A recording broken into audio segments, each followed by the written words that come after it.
The first thing that I think about when I think of the Dalai Lama is peace and joy. It's very hard to be in the presence of the Dalai Lama and not feel joyful. This is a person to really gather around and to really celebrate. It's one of the best theatrical experiences in terms of the staging that I've ever had the pleasure to be involved in. It's sort of like this, we don't know how this is going to go. So let's just kind of see what happens. Buddha Prince Backstage is a co-production with TigerLion Arts, celebrating spirit and nature through the arts, and TPT's Minnesota channel. Funding has also been provided by the Penny George Institute for Health and Healing at Abbot Northwestern Hospital, and additional gifts from Marlow Brooks and LUCIA'S restaurant. I think there are many ways to communicate. We can have dialogues, we can write books, we can make films, we can make plays. Making plays was quite simply something that I felt inspired to do and excited about, and felt like I had some skill and talent in that regard. When I came upon the Dalai Lama and his teachings and life story, I really felt like this is a person to really gather around and to really celebrate. This person as an example, as someone with the values that he has, is the perfect subject matter to have that other intention of really bringing a community together. So I just felt inspired even before I knew like all of the many details and specifics of his life story myself, to really put that story forth. The 14th Dalai Lama was discovered in the northeast part of Tibet. He was born in July 6, 1935. He was discovered partly through the application of particular tests, his ability to recognize ritual implements and a walking stick that his predecessor had used helped to sort of seal the deal, and eventually was given a formal enthronement, taken to Lhasa, and installed there as a very young child. The early 40s are the time of World War II, and the Dalai Lama is brought up there in Lhasa, receives a Buddhist education, and develops the interests that, of course, have become well known now in the outside world, in science, in tinkering with various gadgets, in trying to take apart and put together like one of the two cars in Tibet. So, you know, he grows up in, you know, what from one perspective are sort of idyllic circumstances, but of course from his point of view also were somewhat lonely circumstances. By the time the Chinese communists are on the verge of gaining control of the country, the Dalai Lama is in his early teens at this point and is not quite ready by traditional standards to assume any kind of real control over the country. By 1950, an invasion from the east was underway. The Tibetan army is quickly routed by the superior technology and numbers of the Chinese. Between 1951 and 1959, His Holiness the 14th Dalai Lama and the Tibetan government made a sincere attempt to live under the communist government.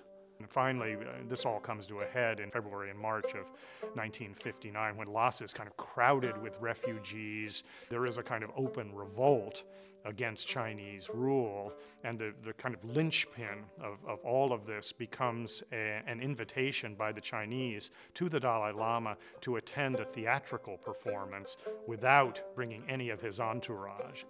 On March 10th, 1959, there was a popular uprising by the Tibetan people in the capital city of Lhasa, when it was thought that the Chinese army had the plan to abduct His Holiness the Dalai Lama. As the situation becomes more dire, they begin shelling. There begins to be violence, and the Dalai Lama, who had steadfastly resisted leaving, on the advice of the oracle as well as his political advisors, decides that he's got to leave, and so he disguises himself actually in the uniform of a Chinese soldier. After a sort of period of adjustment in an area not too far from where he came across the border, He and the Tibetans were given land in Dharamsala, which is well to the west in the Indian Himalayas. Since early 1970s, His Holiness and the Tibetan government in exile have been following the policy called the Middle Way Policy, which seeks genuine autonomy for Tibetans in Tibet. As per the wishes of His Holiness, we would like to see a day when Tibetans in Tibet have equal rights, freedom of speech, and the freedom to practice their way of life and religion.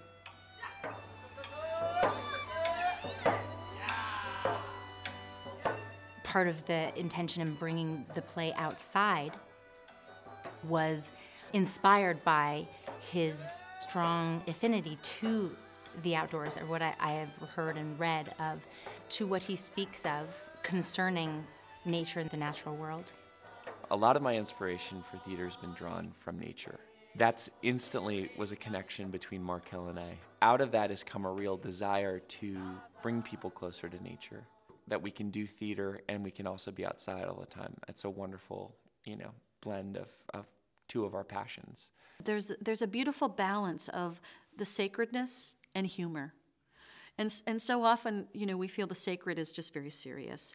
And I think that that's one of the wonderful things is there is humor. There was playfulness in the production as well, which again, that's part of our humanity. We can have a sacredness and we can have a playfulness. That's balance. That's part of our well-being, is having that balance. One of the most memorable experiences for this production was I want to say how the rehearsal process started to overlap with the actual show. You rehearse a play like this, I think, in two ways. On the practical end, you can't be outside the whole while. So we were indoors at a couple of different places, and then we moved outside. And I think that was a very smart move to, put it outside as much as we could, literally, like in the parking lot, on the concrete. It became very clear, working with Markel, that there was significance to what we were doing early on. And I thought that the rehearsal process itself was so much of a team bonding experience. At times it was very unconventional, not like going through lines, but just really getting to know each other. What's really refreshing about a process like this is that you have people who have performance backgrounds, like many of the Tibetans in our show are part of this organization that teaches them traditional Tibetan dance and music. And so as an actor, I look at that and I see that unbridled energy that has so little to do with structure or a play analysis standpoint that I might be coming from, that really frees me up. And it's just a blast. I mean, you're going to have roadblocks that come up, too. If not everybody knows exactly what happens in a tech rehearsal, it's going to take a little bit longer time, But those are all hurdles that are easily surmounted if you're willing to buy into the fact that they're bringing this authenticity and this heart that alone, the other professional actors and I could never hope to bring. I came from an institute called Tibetan Institute of Performing Arts, which is back in India. And I experienced working with Markel the Western style of how they work on the plays, how they work, their rehearsal. It was kind of totally different, a new world for me. At first, it was like, what am I doing here? I mean, they were doing some exercise, and I couldn't figure it out. But on and on, I came to the conclusion of what they are doing, and then I caught up very quickly. And it was a really very nice education for me. We just go around, play some, be monkey, be an animal. I never did that before, and it was quite totally. Well, the way I experienced was it makes you feel more. Your arts, inner arts, comes out, makes you feel that. So that's the difference I found out. Part of the intention, and actually in the movement, in the walking play piece of the production is really to engage our bodies in the experience as much as our heads and our hearts, but to really like engage our bodies, which oftentimes if we're able to engage our bodies, then we're more able to assess our own hearts and our heads. The Buddha Prince was the first time that I had the opportunity to be a part of a fully produced production that was intended to be outside. You know, I've performed outside before, but never in a situation where you're walking around that much of nature, and I really have to say it's one of the best theatrical experiences in terms of the staging that I've ever had the pleasure to be involved in, because the walking is so instrumental to how the audience perceives the piece. Wow, working with the Buddha Prince had specific challenges because the acoustics of an outdoor space there's nothing to bounce off of. And so I needed to have instruments that were very loud. That's largely why I use the accordion. It's loud, and it's mobile.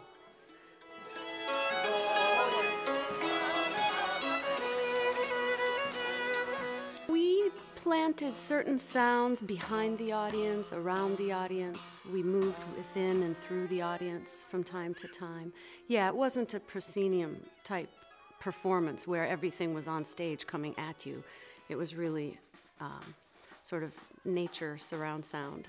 This is always a crucial part of the design process, is when we first go into the natural setting that we're going to be in. Whether it's Powderhorn Park, whether it's Central Park, whether it's the Arboretum, is figuring out the best way to set the show in that natural setting. And often we have one idea, and we start setting it up, and right away there's, light challenges, there's prevailing wind challenges, there's just the challenge of the flow of the audience, because there might be some great places to frame a scene, but it's impossible to get an audience in there, so you're kind of thinking about both. If it's a really hot day, the audience just naturally gravitates to the shade, and you kind of lose them. Sometimes they won't sit where they're supposed to, and so that's always a really big challenge. And also thinking about just we love often a sort of a circular flow. So you kind of start and you go on this long journey, and then you get to come back, and it's just kind of this wonderful completion of a circle. There's kind of two components to the play, main components. There's the actual play itself, the text, the performers, and the telling of the story. And then there's the transitioning from one site to the next. And during these transitions, there are individual performers from the play, sort of there playing mini scenes along the way, animals, a herd of yak guiding the audience from one side to the next. But it's really improvisational. So there's a lot of opportunity for, just real interaction and connection with the audience.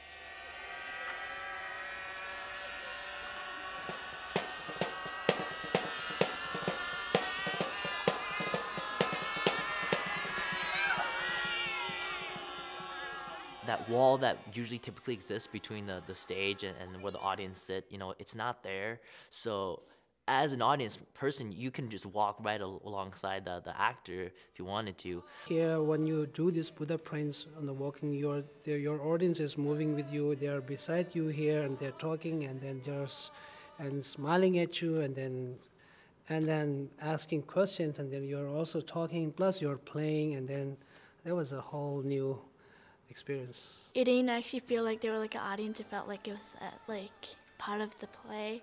Like we're all moving around and stuff together. I had my 3-year-old there and 5-year-old, and they were captivated by it and enthralled, and they wanted more. They wanted more afterwards. And, after taking in an 1.5-hour production, for a 3-year-old to say, I want to see it again, is pretty incredible. What I find really gratifying about it is getting a whole different demographic or group of people that typically wouldn't go see theater.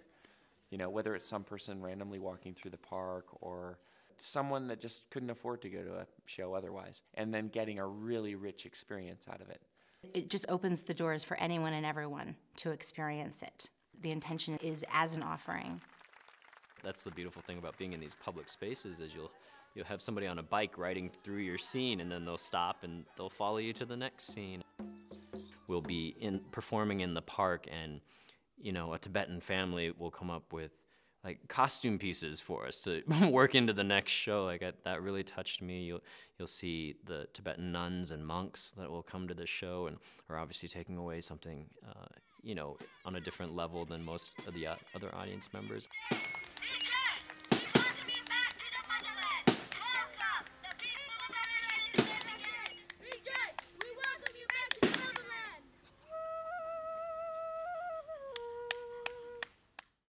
My role in the actual production when it's performing is really kind of to continue to be the director in a sense. I have a whistle. It's this very high-pitched whistle. And the audience begins to learn quite quickly, because I introduce it right at the beginning as the cue, the transitioning cue. So the whistle cues at the beginning and the end of each scene. So my role becomes really just sort of the point person and the sort of liaison, in a sense, between the audience and the performers.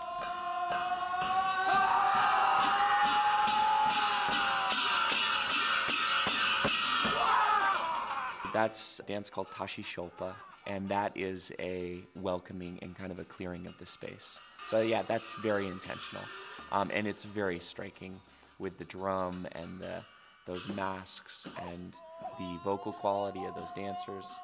It really is, you know, it's like a piercing kind of energy that just goes through and quiets everybody and really focuses them to see that we're kind of in another world.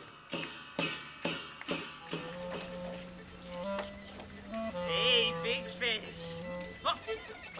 His Holiness would spend time feeding the fish, but then really trying to encourage the big fish to move out of the way so that the little fish can come in and eat first. And so for this, it was just sort of a very simple lesson in taking care of the little ones. Since I was the littlest Dalai Lama, they tell us, like, you know, what happens, like, in his childhood and, like, how he does, like, how he plays and how he spends through his childhood. I pretend to ride on a horse, and I go in circles singing, and that's where we switch parts. What we do is we touch foreheads, and it's kind of like the mantle's being passed to the next actor, and you know, the audience knows that this is the Dalai Lama now. What my track in the show was basically the second age level of the Dalai Lama. We were putting that at about 4 to 14. And so what happens is that the audience walks along next to the palanquin, which is, you know, the platform that I'm being carried in. And we make it to the new winter palace, and I meet all the animals that live there. And because in many ways he's kind of in seclusion outside of the lamas that are teaching him, you know, how to be a good Buddhist. He doesn't have a lot of people to play with that are his age, and so he really finds companionship in the natural friends that he makes. Despite the fact that he's isolated in many ways from peers, what he can see are the surroundings around the palace, and one of which is a prison. And what he sees through the telescope is this, you know, sense of pain and suffering that these prisoners are going through. And from his standpoint, and I think it's a good standpoint for anyone to think about, is he still sees them as people, as equals, and so he cultivates a friendship even with the prisoners. He gets to know them, if not by their actual names, then by the ones that he is familiar with. You know, day after day, he knows when someone is released, when there's a new prisoner. And so as an observer, I think he's really kind of looking at a microcosm of society as a whole, and he can see the different levels of society and who's treated well and who's treated badly. And so that became a really good kind of moral training ground, I think, very early in his life.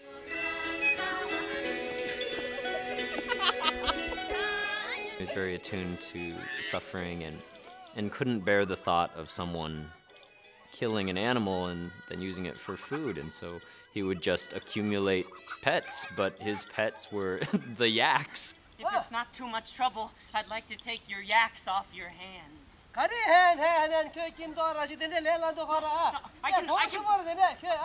pay. And, you know, other beasts of burden that were used, you know, in very agrarian ways, of course, but he was just collecting them so they wouldn't be slaughtered and had them as his friends as well. I played the Dalai Lama when he was living as a teenager. Human society. At that time when he was a teenager, he was going through a lot of different struggles. Some of them were different than what he would face in the future. The Dalai Lama that I played was kind of, I felt very emotional. He was kind of saying goodbye to his family as he was leaving Tibet to go to India. So that was kind of the most significant event in that part of his life. No! No! No! No! We have multiple people playing the Dalai Lama. We have a Caucasian actor playing the older iteration. We had Asian actors playing the younger versions, and African-American cast members that came in and played ensemble roles as well. We had an Egyptian-American woman, the first production that I was involved in. We will occupy your country for 20 years or so. All that means to me is that a value of any production that is worth its salt is going to be that the points of view that we're working with come from different areas and not just one cultural standpoint.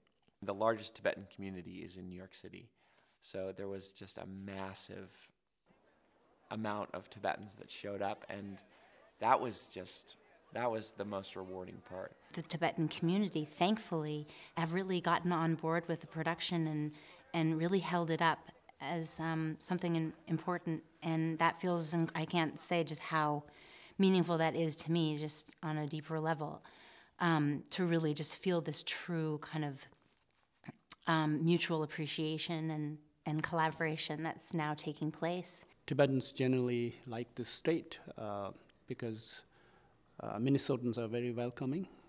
It's a very good place for family.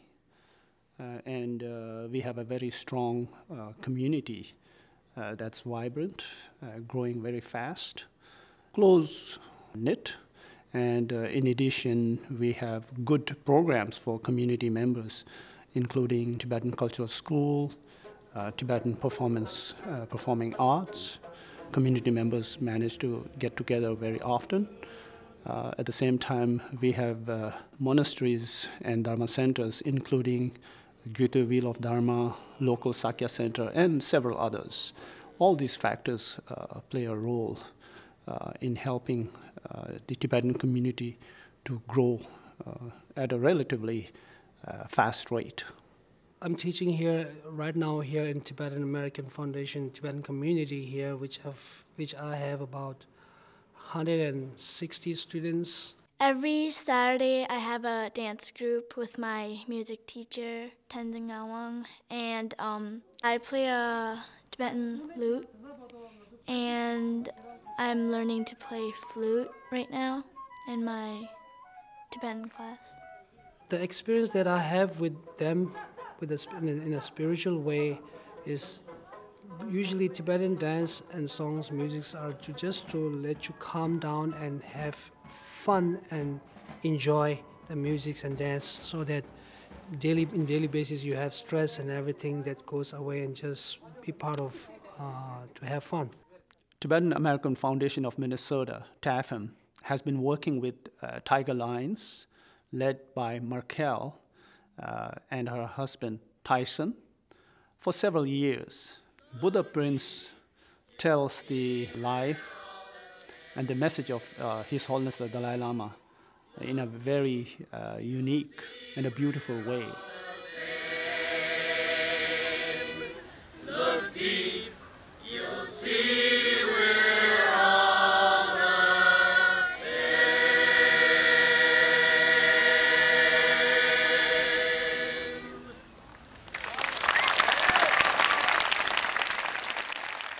Through the life story of His Holiness, it also tells the story of Tibet and Tibetan people.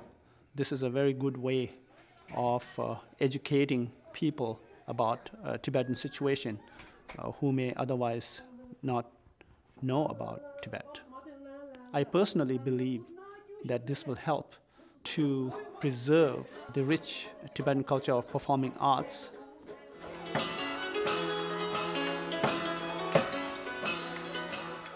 What I hope will emerge would be really just the experience of being connected with the natural world and with their fellow human beings. The message of the Buddha Prince? Go outside. Go outside and play.